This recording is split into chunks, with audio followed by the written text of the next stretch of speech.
90స్‌లో పుట్టిన చాలామందికి ఎన్నో బ్యూటిఫుల్ మెమోరీస్ ఉంటాయి. వాళ్ళ పేరెంట్స్‌తో, గ్రాండ్ పేరెంట్స్‌తో. ఎందుకంటే వాళ్ళకి చాలా మంచి అవకాశం దొరికింది. వాళ్ళతో క్వాలిటీ టైమ్ స్పెండ్ చేయటానికి. ఆ క్వాలిటీ టైమ్ స్పెండ్ చేసే టైంలో ఎన్నో మంచి విషయాలు నేర్పించేవాళ్ళు. అలా కూర్చొని నోట్ లెక్కలు నేర్పించేవాళ్ళు. అలానే ఇలాగా కరెంట్ పోయినప్పుడు చక్కగా మనల్ని ఇలాంటి బొమ్మలు చేసేసి మనకొక ఇంట్రెస్టింగ్ టాపిక్‌లా చేసేవాళ్ళు.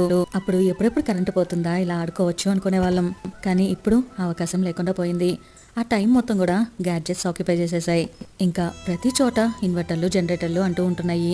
ఇక కరెంటు పోయే ఛాన్సే లేదు మోస్ట్లీ. ఒకవేళ పోయినా వెంటనే ఇన్వర్టర్లు, జనరేటర్లు ఆన్ అయిపోతున్నాయి. సో ఇప్పుడు మనుషులతో కన్నా గ్యాడ్జెట్స్‌తో వాళ్ళకి బాండ్ ఎక్కువైపోతూ ఉంది. కానీ అదే 90s కిడ్స్ ఇప్పుడు పేరెంట్స్‌గా అయిన తర్వాత ఎంతమందికి మన మెమొరీస్‌ని అందిస్తున్నాం మన పిల్లలకి. ఇప్పుడు కరెంటు పోయే ఛాన్స్ ఎటూ లేదు కాబట్టి కనీసం అప్పుడప్పుడు కరెంటు పోయినట్లు లైట్స్ ఆఫ్ చేసైనా ఇలాంటి ఆటలు నేర్పిద్దాం. Stay tune.